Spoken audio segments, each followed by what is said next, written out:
আজ হচ্ছে সোমবার আর ঘড়িতে বাজছে এখন সকাল 8টা। আর আজকের ব্লগটা এখন শুরু করছি। নতুন একটি ব্লগে তোমাদের সবাইকে জানাই স্বাগতম। ভিডিওটি কেমন লেগেছে সেটি অবশ্যই কমেন্টস করে বলো, লাইক করতে একদমই ভুলো না। আজই যদি প্রথম আমার চ্যানেলে এসে থাকো তাহলে প্লিজ সাবস্ক্রাইব করে আমার ছোট্ট পরিবারের সদস্য হয়েছে। সকালবেলা ঘুম থেকে উঠে পা দুটো আর এক জায়গায় দাঁড়ায় না, হাত দুটোর আর বিরাম নেই, চলতেই থাকে। উঠেছি কিন্তু সেই সকাল 6টার সময়। উঠে প্রথমে ফ্রেশ হয়ে ঠাকুর জাগিয়ে নিয়েছি, তারপরে ঢুকে গেছিলাম কিছুক্ষণের জন্য অফিস করে বরমশায়ে টিফিনটা করার জন্য। সকালের খাবারও কিছু খেয়ে যায় না বাড়ি থেকে, চা আর বিস্কিট, আর যে ব্রেকফাস্ট সেটা আমি সঙ্গে দিয়ে দিই। কিছুতেই ও সকালের খাবারটা ক্যারি করতে চায় না, কিনে কিনেই খাবার খায়। আমি বললাম, কিনে খাবার খেতে গেলে স্বাস্থ্য এবং পকেট দুটোরই খারাপ অবস্থা হবে। বাড়ির থেকে খাবারটা নিয়ে যাওয়ার চেষ্টা করো। এক প্রকার জোর জবরদস্তি করেই ওকে আমি টিফিনটা দিয়ে দিই। আর দুপুরবেলাতে ওদের অফিসের ক্যান্টিনে রান্না হয়, লাঞ্চটাও ওখানেই করে নেয়। জানো, একটা সময় ছিল যখন রাত 3টের সময় উঠে আমি রান্না করতাম, ওর ব্রেকফাস্ট লাঞ্চ সব তৈরি করে দিতাম। ও বাড়ি থেকে বেরোতো সকাল 5টার সময়, তার মানে বুঝতেই পারছো আমাকে কত ভোরে উঠে রান্না বান্না সারতে হতো। বহু বছর হয়ে গেছে সেই ডিউটি থেকে ছুটি পেয়েছি, আর ও তো বাইরেই চলে গেছিল মধ্যে। তখন তো আর এই সমস্ত পার্টি ছিল না।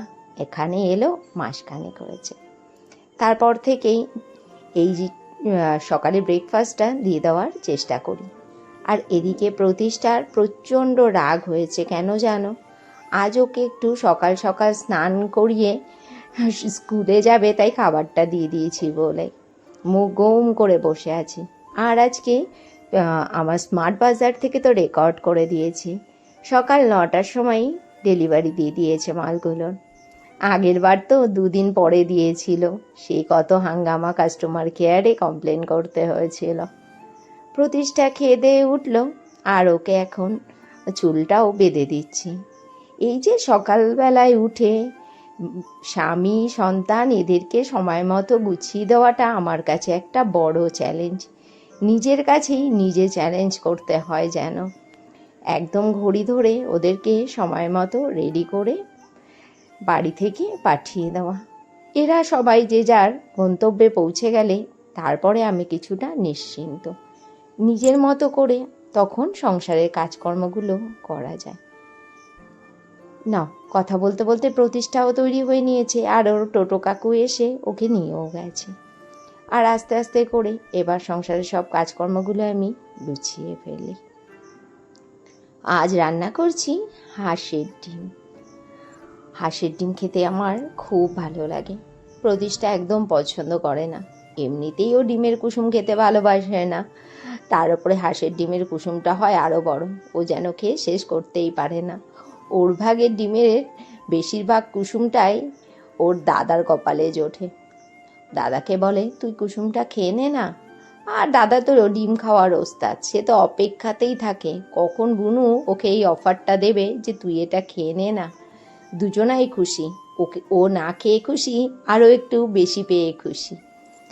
ডিমগুলোকে ভেজে তুলে নিয়ে আলুটাও ভেজে তুলে রাখলাম, তারপরে ফোড়ন দিয়ে পেঁয়াজটাকেও ভেজে নিলাম, বেটে রাখা মশলাগুলোও দিয়ে তারপরে ভালো করে কষিয়ে গুঁড়ো মশলাগুলোও দিলাম, ভেজে রাখা আলুটা দিয়েও আরেকটু কষে তারপরে জল দিয়ে ভেজে রাখা ডিম আর গরম মশলার গুঁড়ো দিয়ে ঢাকা চাপা দিয়ে বেশ কিছুক্ষণ রান্না করে নিলেই রেডি হয়ে যাবে লাল লাল হাঁসের ডিম।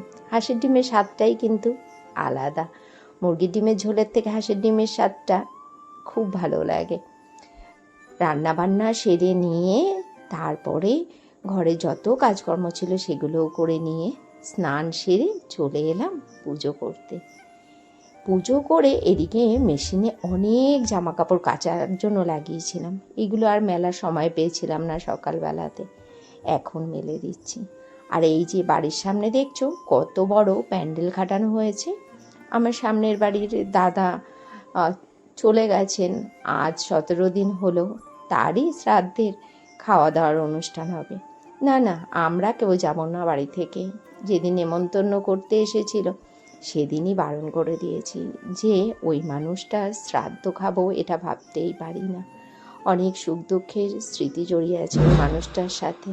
অসম্ভব ব্যাপার ওনার শ্রাদ্ধ খাওয়া। আর জানো, মুষলধারে বৃষ্টি নেমে গেছে। এই জামা কাপড়গুলো ব্যালকানিতে নেড়ে দিচ্ছি। আর যেটা বলছিলাম, মুষলধারে বৃষ্টি নেমে গেছে। ওদের রান্না বান্না খাওয়া দাওয়া সব যেন মাথায় উঠতে বসেছে। কত কষ্ট করে ওরা আয়োজন করেছে, আর যেন সব ভেসে যাওয়ার মতো অবস্থা। দেখতে পাচ্ছ, চারদিকে জলে জলাকার হয়ে গেছে। এখন বাজে বিকেল 3:45, আর এখন লাঞ্চ করব। বৃষ্টির জন্য প্রতিষ্ঠা আসতে অনেক লেট হয়ে গেল। প্রতিষ্ঠা কেবলই আসলো স্কুল থেকে, এসে পুরো বৃষ্টিতে ভিজে এসেছে, এসে আবার স্নান করলো। এখন আমরা খাওয়া দাওয়া করবো। রয়েছে আজকে ভাত, উচ্ছে ভাজা, আর রয়েছে হাঁসের ডিম। আজকের লাঞ্চ মেনুতে এইটুকু। সন্ধেবেলাতে কোমর বেঁধে ঢুকে গেছি রান্নাঘরে। তৈরি করে নিলাম নিমকি, খাস্তা গজা, কুচো গজা। আমার বাড়িতে এই সব জিনিসগুলো কিনে এনে খাওয়াটা আমি এখন বন্ধই করে দিয়েছি, বাড়িতেই তৈরি করে দিচ্ছি। ভালোই হয় খেতে জানো, একদম ফ্রেশ তেলে ফ্রেশ ফ্রেশ জিনিস। আর রাতের জন্য তৈরি করে নিচ্ছি লুচি। আজ সেই সন্ধ্যা থেকে রাত পর্যন্ত রান্নাঘরেই অনেকটা সময় কেটে গেল আমার।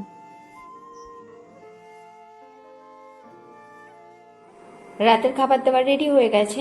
আজকে তো বেশিরভাগ টাইমটা রান্নাঘরেই কেটে গেল সন্ধ্যের থেকে এই পর্যন্ত। রাতের খাবারে তৈরি করে নিলাম লুচি, আর একটু পাঁপড় ভেজে নিলাম। বরমশাই এই যে ভাত খাবে, আলু সেদ্ধ, ঘি, পাঁপড় ভাজা দিয়ে আর ডিমের ঝোল দিয়ে, একটু উচ্ছে ভাজাও রেখেছি, আর আম কেটে নিয়েছি। আর এই যে বরমশাই আজকে অনেকটা রাত করেই এসছে অফিস থেকে, প্রায় 1:30 নাগাদ। এসেও স্নান করে ফ্রেশ হয়ে কাজ করতে বসে গেছে। এসে আমাকে বলল যে সারাদিন কি করেছো, এখনো সেই সকালবেলা মালটা ডেলিভারি হয়েছে, গ্রসারিগুলো এখনো গুছিয়ে রাখতে পারোনি? হ্যাঁ, সারাদিন তো আমি কাজই করিনি। আর আমরা বাড়ির বউরা কোনো কাজও করি না। চলো ডিনারটা করি। আর কালকে সকালবেলা ফার্স্ট কাজ হচ্ছে আমার জিনিসপত্রগুলো গুছিয়ে রাখা। আজকে ব্লগটা এখানেই শেষ করছি। Tata, good night.